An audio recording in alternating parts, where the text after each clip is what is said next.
Hey everyone, I hope you're having a great night. It's such a beautiful fall day today. This is Katie Awake here, and I'm going to talk tonight about our relationship with alcohol. And the reason this has become a part of my private practice and work with clients is because it just started happening naturally. I started having women approaching me that wanted sort of their next level of spiritual understanding and joy and happiness, and like the ability to access happiness and joy and freedom in themselves. And they just had this awareness that they needed to either cut back on or cut out alcohol from their life, from their body, in order to reach that next plane. I've also had women approach me for my healing and coaching work that have been through the AA 12-step program and feel like they were saturated in it and learned everything they could have, and they're kind of ready for the 13th step, or to go beyond that. And I absolutely love the 12-step program. I think it's beautifully channeled work, absolutely incredible. My own therapist that I work for as the client for like 4 years was also in AA and sponsored lots of people, and I have a ton of respect for that program. And I also believe there's more. I also believe there's more beyond that, that we can release our identity as an alcoholic. I personally, and in my work, I don't think that's an identity that a person needs to always have. Yeah, I think they can go beyond that. And this message is for people that it resonates for, and if it pisses people off or doesn't resonate, that's fine. I'm literally just speaking to people that I am meant to speak to and that I'm meant to work with, my own ideal clients. So that's who I'm talking to. Otherwise, you don't have to listen.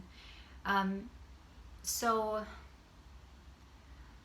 if we consider going beyond that identity, it would mean a lot of the work that I think is in that program. I haven't gone through it myself, so I don't have that firsthand experience, but what do I want to say? Well, first of all, the healing in the chakra system when it comes to addiction, and I talk about this in my sacred sexuality videos and in that e-course as well, but it involves healing of the second chakra specifically, which is where our own creative energy, sexual energy, passion for bringing our purpose into the world, it's gotten hooked into an addiction. So it would be from programming or learning in childhood that our joy is not okay, or that being comfortable, relaxed, confident, joyful, all these natural traits you see in healthy kids is not okay, or it's not acceptable in the family. It makes the parents uncomfortable, or however that programming happens, or if there's abuse or punishment because of a joyful kid, that's obviously very traumatizing. And so that need to express confidently and joyfully, it's beyond a need, it's just who we are. And so that often gets hooked into alcohol or other mind altering substances so that we can numb out that memories of trauma, or so that we can just access joy and fun.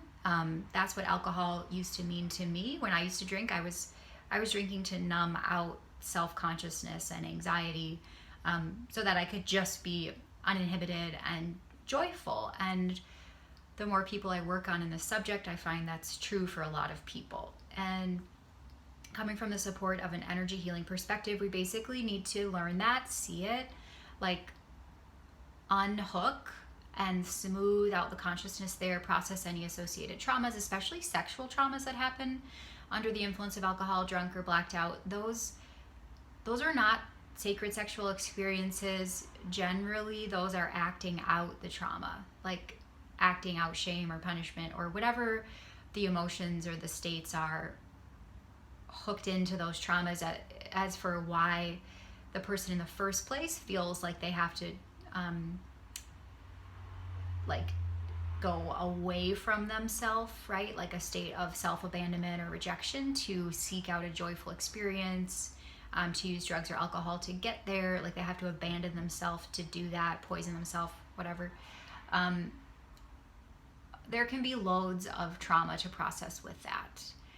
And the way that I approach it is really trauma holding and healing, processing those experiences, unshaming, unguilting, get the nervous system moving forward. I mean, that's just in a nutshell of what I do to reclaim the energy. And then the person needs to learn that their joy is good. Yeah, their happiness is good. They are good. And then beyond duality, that they're not even good or bad, but they are God consciousness in form. So I suppose that would be the 13th step from my perspective. That would be going beyond the identity of being an alcoholic and just getting past it. So no longer carrying those past experiences around that we likely have buried shame or blame or guilt around, that often presents itself through laughing at ourselves, laughing at our own pain, laughing at the pain of others, to get beyond that into a more evolved identity as being God consciousness in form, sacred. The body is a sacred vessel for divine energy, and knowing that and believing it and learning it and thinking it and talking it and just evolving to your next chapter of life. So that's sort of one channel that I want to bring through. And the other one is that it is not really about the alcohol, okay?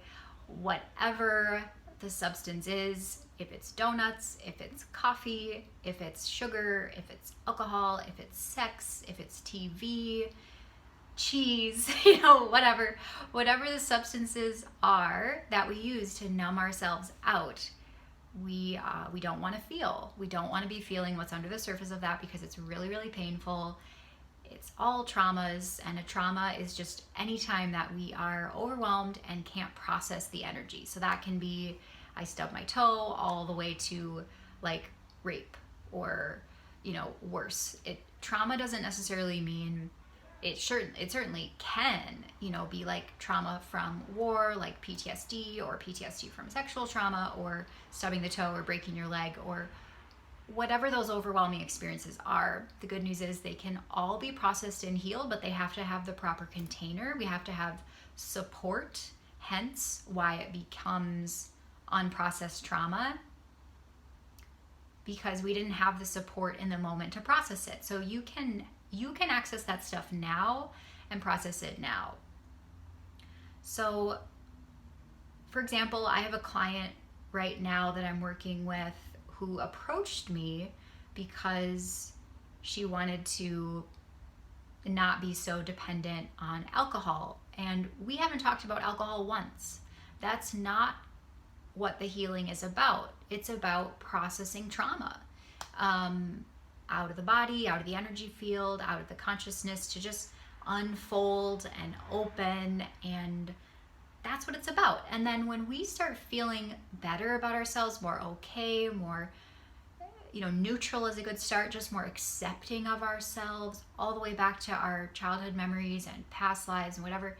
We get more accepting of ourselves, more loving with ourselves. We won't want to numb out anymore, because we don't need it anymore. It's really pretty simple. So if that is something you feel that you want to approach your relationship with alcohol, or any kind of numbing and, quite frankly, self-punishing patterns, I'd love to help you. It's my joy to help people through this kind of stuff. So I hope you all have a really great evening. I hope this rung true for some of you, and just know that you don't have to be stuck, and you can go beyond. You can create your 13th, 14th, 15th step. I said it. I hope you're all really great. Enjoy the fall weather. I'll talk to you soon. Bye.